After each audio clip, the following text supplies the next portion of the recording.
Hey, welcome back. So, the printer works. There definitely is a couple of issues, I think, with the bed leveling. As you can see, I didn't add the tubes back into the individual tips, so there's a little bit of leaking. I need to get the correct tip piping, the PTG or whatever the hell it's called, to get it to stop doing that. I believe it'll fix that. So right now I'm just printing a dual extrusion STL file from Thingiverse traffic cone. And as you can see, the temps are holding well on both. We got 199, 199, 60. So that's good. Yeah, so if you've watched the previous videos, you know the whole thing kind of had to be torn down and inspected due to the state in which I received it. I did end up having to create a whole new switch wire all the way through down underneath to the controller board. I've learned a lot more about this printer since I've owned it. It's the CTC brand, but it is actually using a MakerBot clone board called the Mighty board, or at least that's the firmware it uses. So you actually have to use the MakerBot software in order to print, or at least that's what I'm using at the moment. So, you know, not too bad. Actually prints decent quality. I've got different attempts. I've got a different attempt where I forgot to set that this was a dual extrusion, but for 0.2 layer height, it actually doesn't look bad at all, I don't think. And they're, you know, decently strong, so I know layer adhesion's working well, and I didn't have any infill hardly at all, so that's why you see that gap in there. But yeah, I mean, bed adhesion seems to be working okay.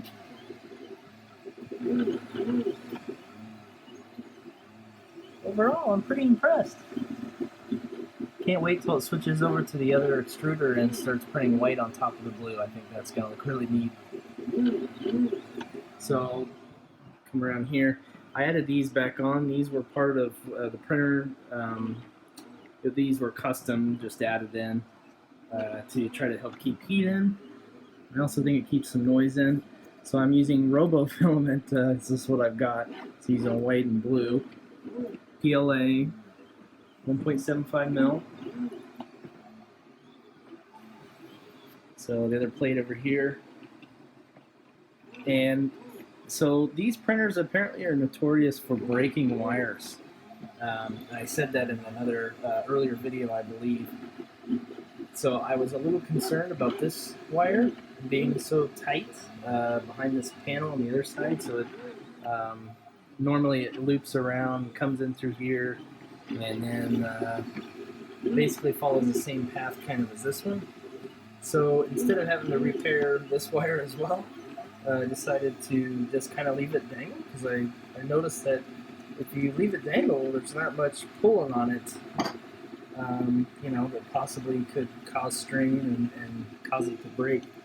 So that's my plan, is to leave that kind of hanging there. It's out of the way of the build plate by, gosh, 3 inches or more. This build plate is actually a lot smaller compared to the overall volume of the printer, if you can see that. So I don't know, maybe I'll have to look around and see, or maybe just try on my own, see if somebody see if I can put a different bed on this, bigger sheet of glass. I don't know. But this one is leveled with these spring-loaded screws here to provide some tension. And basically you run a startup script on this screen, which the backlight still likes to fade out some. But I'm sure if you've been in 3D printing any amount of time, you'll know that a lot of printers use this design, where you have these 4 screws rather, that you tighten, slide a piece of paper under the extruder tips, and when it starts to grab just a little bit, then you know you've supposedly got it just right. Uh, Personally, I kind of like the way Robo does it, where it's all automatic. But you know, you can't have everything. So I'm gonna go ahead and let this thing continue to print. It says it's gonna take about 45 minutes on the MakerBot software. And I really haven't been keeping track of time, but it's at 26% right now. I'd say we've been printing for probably about 15 minutes or so. Overall, not bad though. And I'm really happy with the way the two extruders are pretty much the same height. So basically, when the left tip is printing over real far, this tip right here could potentially scrape the print, even when it's not being used, because it's sitting lower than this one over here. But that's not the case, so yay me. Got it. I eyeballed it, but I got it decent enough, I suppose.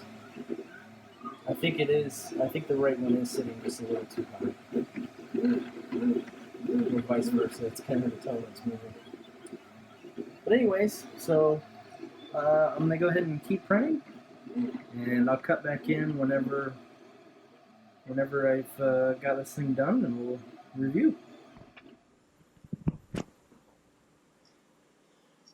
So, had a couple failed prints. Definitely needs some calibration. This was the first attempt. Got to the top section there, and then the nozzle, this one, basically got plugged up. And it's because of the tubes, the PET tubes that are supposed to go in each one of these. So what's happening is it's printing in white. Meanwhile, this head is staying at full temperature, and it did retract some of the filament, but there's still some left in here, and I think it's just boiling up in there because there's more of a void now where there's supposed to be a tube to reduce the amount of area that the volume that the filament can take up. So that one failed. And then I basically just started it back up and tried another attempt. I did have to take this tip off and jam something down through to get all the stuck clogged filament out of there. But this is the second attempt. It's definitely not pretty. As far as it needs a lot of work. The inside's pretty messy. That being said, it did actually print in two filament colors, albeit not to the quality that I've come to expect out of the Robo, but it did work.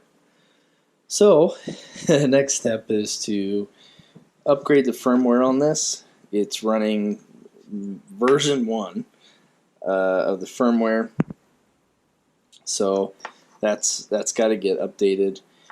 Even then, though, there's a sailfish upgrade process you can do. My buddy figured out a YouTube video that actually shows it. Once I find the link to it or get it again, I'll be including that. Perhaps I'll make a video of that whole upgrade experience. The bonus with that is it's supposed to work better and provide more settings. So before I actually go and do it, I'm going to make sure it's worth it. We'll see. The bed is definitely not level. That's the other thing I learned. You know, you go through the script that you run on here, and it starts here, I believe, and then it goes here, and then maybe it goes here and here. It does a decent amount of movements of the heads, and then you got to slide a thin, as I said earlier, you got to slide a thin piece of paper through and hope it grabs, and then it's a pain in the butt. And this is, you know, a knockoff MakerBot printer, so it's made out of wood. There's definitely some things wrong with it that have to be fixed in order to get this thing really working as well as a Robo, if it can even get to that. There's a lot of community behind these, and they seem to be really popular. So I'm hopeful that I'll be able to get this thing going pretty good. But yeah. Other than that, you know, like I said, it did print, just not to the quality that I've come to expect. But I am happy because we did get it to work.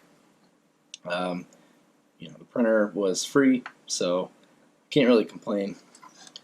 And my guess is if I just let it print in one color, I didn't have it switching heads, we wouldn't get these varying like layer shifting problems. Because clearly the x-axis is not where the G-code, the software, thinks it's supposed to be when it starts extruding.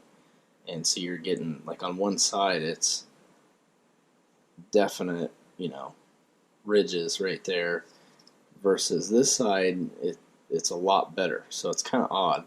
So I don't know if it's an over extrusion problem with like just the white filament on one side somehow. I'm not sure. But on this one, from about here up is was supposed to be the other filament, and it doesn't have any layer shift problems. So if I put both of those down, you'll see what I'm talking about. Yeah.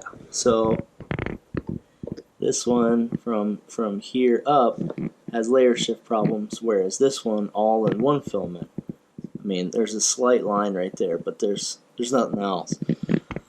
So it's definitely a calibration problem between switching the heads. And I don't know as far as these heads go. That was the other problem. This one actually started to loosen up. The design it's very fiddly. But is the nozzle supposed to be out on this edge, or was it supposed to be more in the center? I'm not sure. I think, given how I have them, this is the correct way because of how successful this was. If they were supposed to be turned inwards instead of outwards, I imagine this wouldn't have even worked at all. So, anyways, that concludes the repair series for the CTC printer.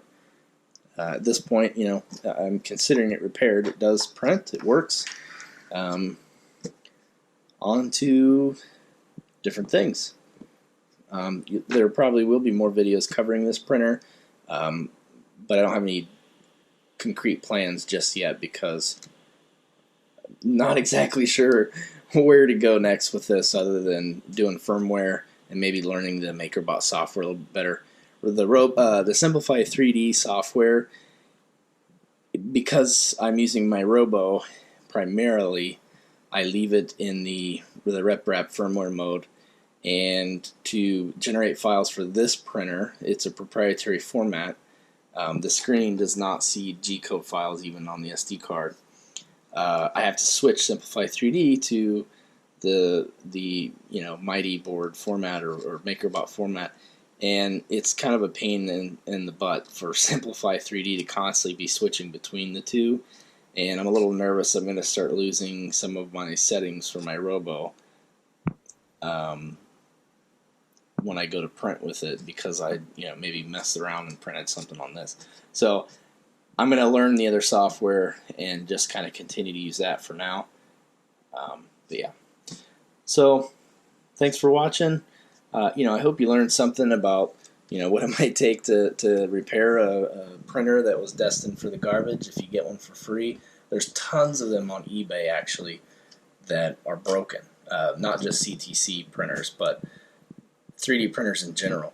And honestly, somebody with very basic skills that can replace some parts, simple hand tools, And even this wire crimping, I ended up crimping the new pins with just a pair of pliers, not even an actual correct crimper tool. You know, you could save yourself a lot of money and get really good results. But it's a it's a 50-50 shot, honestly, because some people on eBay are crooks and dishonest, and other times maybe the printer is just really really broken, and you got to spend a handsome amount of money to replace the main board or something, and then it's probably not worth it. So it is a gamble, but if you're into the hobby and maybe you already got another printer, so you don't need to depend on a broken one you might buy from eBay, and you enjoy this kind of stuff, then maybe it's worth looking into.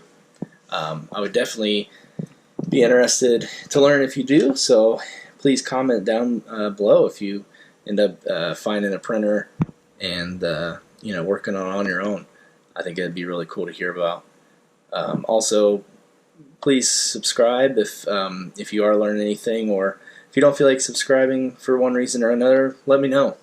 I am pretty serious about this channel, and I do want to make more content, better content, and do stuff around 3D printing that you guys are interested in. And I definitely have some fun projects lined up for the summertime. So those are coming. So stick around. Thanks. Talk to you later.